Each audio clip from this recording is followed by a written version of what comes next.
I've concluded that it's time to end America's longest war. It's time for American troops to come home. Tanah bangsa Afgan atau Afghanistan.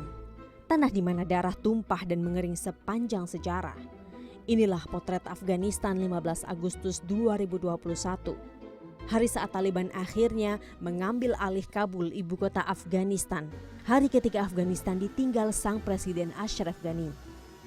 Hanya butuh waktu 4 bulan setelah April lalu, Presiden Joe Biden menegaskan akan menarik sisa tentaranya di Afghanistan. 2021 menjadi tahun terakhir bagi 800.000 tentara Amerika Serikat di Afghanistan, tempat mereka bertugas sejak tahun 2001. Hari itu warga Afghanistan hanya memiliki 2 pilihan, pergi ke luar negeri atau menetap di bawah kekuasaan Taliban. Ribuan orang menuju ke Bandar Udara Hamid Karzai, Kabul. Putus asa seakan menjadi kata yang tepat untuk menggambarkan Afghanistan sebelum pada akhirnya kembali jatuh di tangan Taliban. 2 hari kemudian pada 17 Agustus 2021 untuk pertama kalinya setelah 20 tahun, Taliban menggelar jumpa pers yang mencuri perhatian panggung politik dunia. Zahibullah Mujahid, sang juru bicara Taliban, memberi klaim Taliban tidak akan melakukan balas dendam dan akan mendirikan pemerintahan yang sah. جنگ دوام نغواړو د افغانستان سوله او ثبات ته لیواله یو همدې خاطر مبارزه شوې. Pasca Taliban merebut Kabul pada 15 Agustus, menggulingkan pemerintahan Presiden Ashraf Ghani dan seiring dengan angkat kakinya Amerika Serikat 31 Agustus, pada 19 Agustus Taliban akhirnya berkuasa atas Afghanistan dan mengumumkan Kabinet Emirat Islam Afghanistan dengan menerapkan syariat Islam. Ini bukan pertama kalinya Taliban berkuasa atas Afghanistan. Lalu, siapakah Taliban sebenarnya? Untuk memahami Taliban, Anda perlu memahami Afghanistan pada tahun 80-an, di mana kelompok Taliban didirikan karena gejolak politik atau saat Uni Soviet meninggalkan Afghanistan pada 1989. The Taliban itself it's an Arabic word, no? So it's Talib singular, Taliban plural. Unfortunately, a lot of the international media gets that wrong. These were students that hailed from madrasah. Didirikan oleh Muallah Muhammad Omer, Taliban memiliki misi khusus internal menguasai Afghanistan dengan menerapkan syariat Islam. There was a lot of chaos, as you probably know. After the fall of the communist government, all these different Mujahideen factions came together and started fighting each other. Taliban pada saat itu mewajibkan seluruh perempuan mengenakan caduri atau cadar biru untuk perempuan dan juga membatasi akses pendidikan bagi wanita. Taliban juga mewajibkan laki-laki berjenggot, berturban. Tak hanya itu, Taliban melarang alkohol, bioskop, musik, internet, dan televisi. Specifically in the first 4 or 5 years, once the new government was brought in, these are well-documented stories of how then the Taliban insurgency made a comeback, and that story is very typical. That story has to do with drivers of conflict almost anywhere in the world. A system was created that delivered for some, but did not deliver for others. This just in, you were looking at obviously a very disturbing. Dan serangan teroris terbesar terjadi, 9/11 attack. Amerika Serikat kemudian menyerbu dan menginvasi Afghanistan karena Taliban dituduh melindungi mendiang Osama bin Laden, tokoh yang dianggap menjadi dalang serangan 11 September 2001 di gedung World Trade Center, New York, Amerika Serikat. Selama Amerika Serikat menguasai Afghanistan, Taliban tidak bisa berkutik. Upaya perdamaian sebenarnya dijajaki. Intra-Afghan Peace Negotiation digelar di Doha, Qatar pada 2019 lalu. Satu momen bersejarah ketika otoritas Afghanistan, Taliban, dan Amerika Serikat berada dalam satu forum, di mana Jerman menjadi salah satu mediator. The Afghan peace process, going back to 2015, and as you mentioned, in the very beginning, in 2019, we were able to organize the first ever dialogue between the two sides. It was actually not even two sides, but it was a very inclusive setup. And our philosophy has always been, of course, that peace doesn't come with military victory. 2 tahun berselang setelah perundingan damai, sampailah pada kesepakatan terakhir antara Amerika Serikat di bawah kepemimpinan Donald Trump dan Taliban pada Februari 2020. Amerika Serikat sepakat menarik seluruh tentaranya dari Afghanistan. Ketika Presiden Trump yang merupakan dari Partai Republik berkuasa waktu itu hendak memperkuat ekonomi mereka yang waktu itu sedang runtuh ya, atau sedang struggle lah, berjuang. Dan salah satu cara mereka untuk melakukan efisiensi ekonomi, memperkuat anggaran mereka adalah dengan menarik diri dari beberapa kancah security issue ya yang mereka kerjakan khususnya di Timur Tengah. Datang dan perginya Amerika Serikat tentu bukan tanpa biaya. Sejak tahun 2001 hingga 2021, Amerika Serikat diketahui telah menghabiskan sekitar 2,26 triliun dolar Amerika atau setara dengan 32.000 triliun rupiah untuk membiayai proyek perang di Afghanistan. Perang terpanjang dalam sejarah Amerika. The women need to have their rights be recognized according to Islam. We don't want anything more, honestly. I don't want to ask them anything more. I want everything that is given to me according to Islam. Islam has given me a lot of rights, honestly.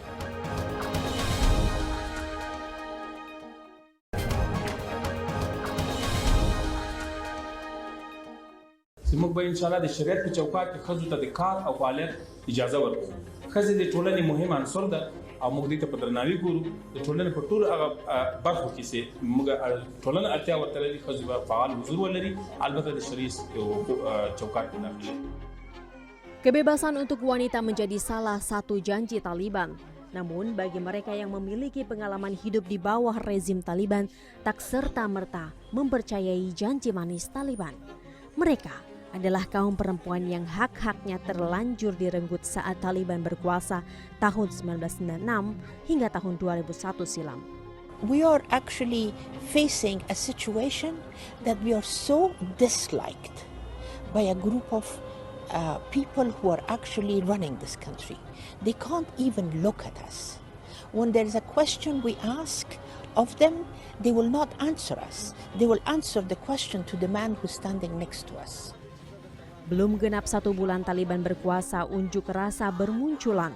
Beberapa wanita turun ke jalan ibu kota Afghanistan menuju istana presiden menuntut hak mereka untuk bekerja. The women need to have their rights be recognized according to Islam. We don't want anything more, honestly.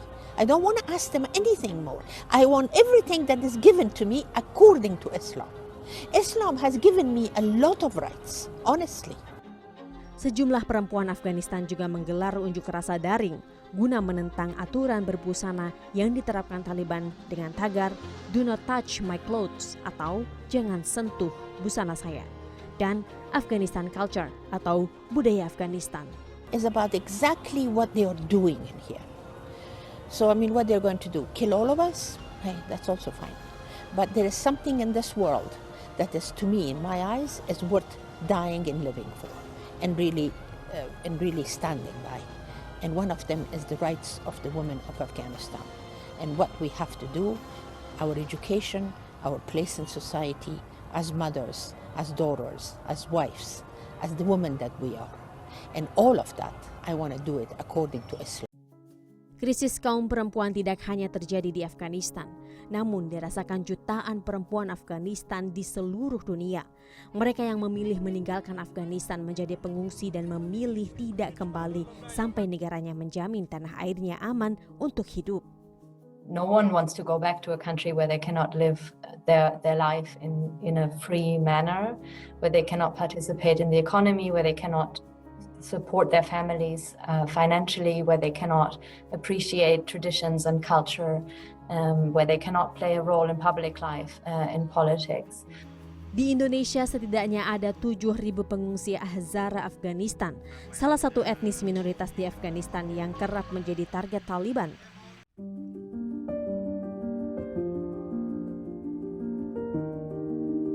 Delapan tahun sudah, Sidika Fakihi menyandang status sebagai pengungsi Hazara Afghanistan di Indonesia, melewati hari-hari yang tak pasti di negara transit.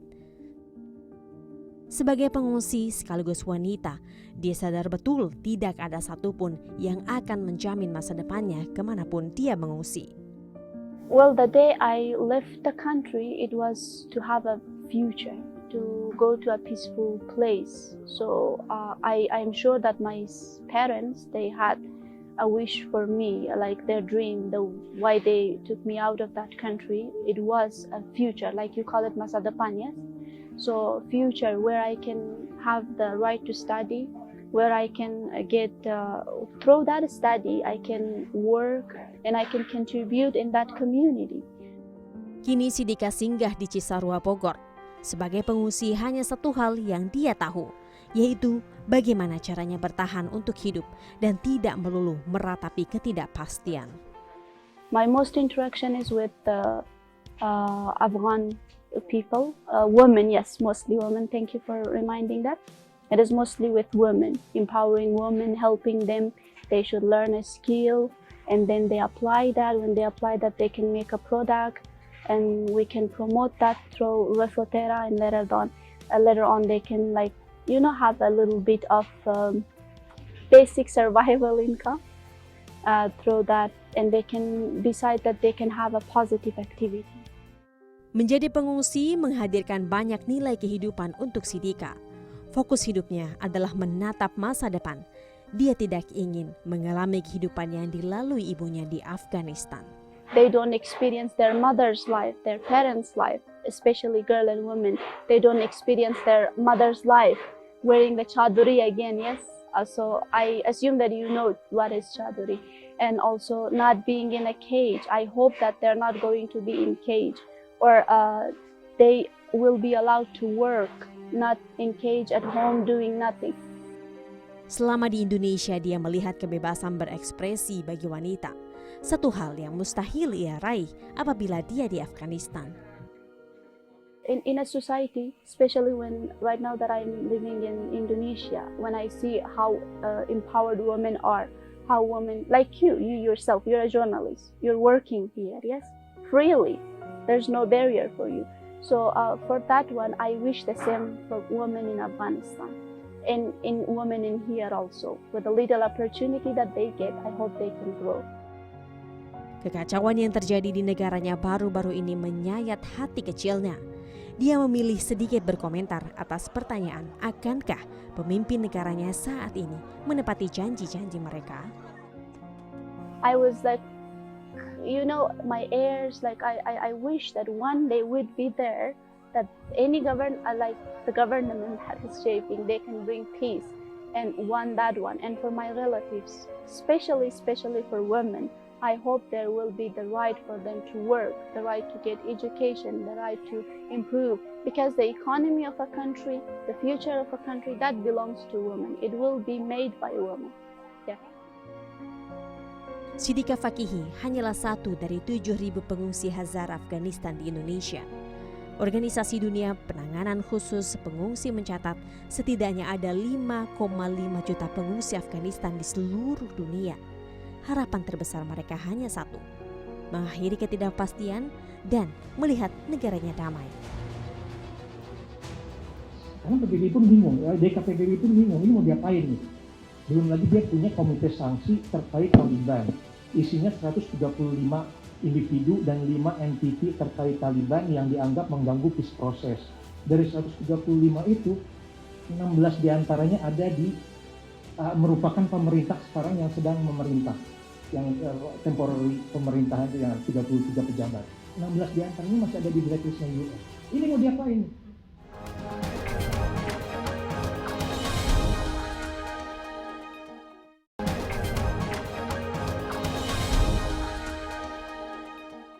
محترم الحاج ملا محمد حسن اخوند سرپرست ریاست الوزراء محترم ملا عبدالغنی برادر معاون ریاست الوزراء، محترم مولوی محمد یعقوب مجاهد سرپرست وزارت الدفاع، محترم الحاج ملا سراج الدین حقانی سرپرست وزارت داخله.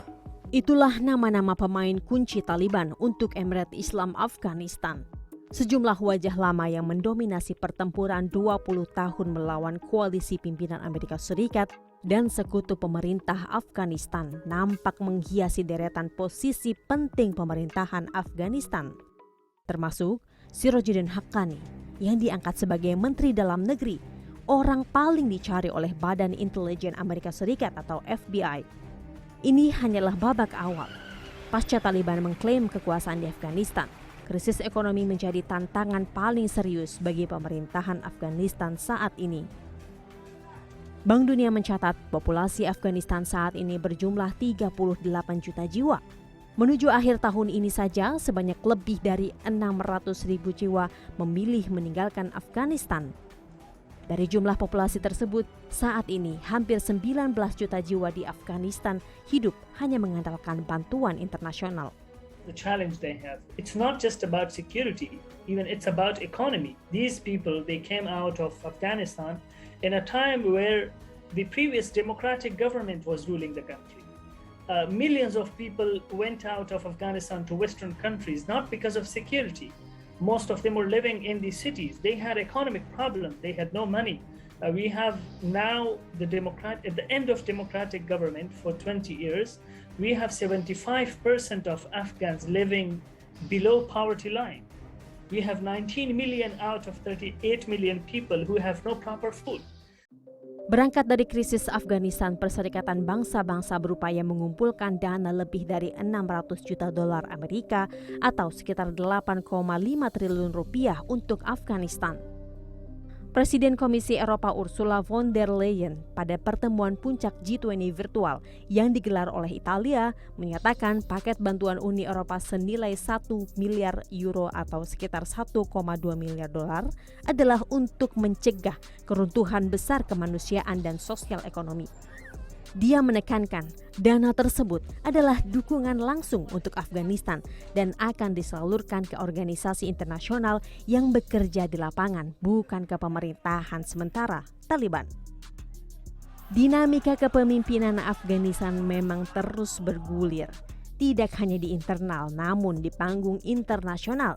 Meski belum ada negara yang memutuskan sikap dan mengakui Taliban sebagai pemerintahan yang sah di Afghanistan, beberapa negara telah mengisyaratkan ingin menjalin hubungan dengan kelompok itu, seperti Tiongkok, Rusia, Inggris, Jerman, India, dan Pakistan.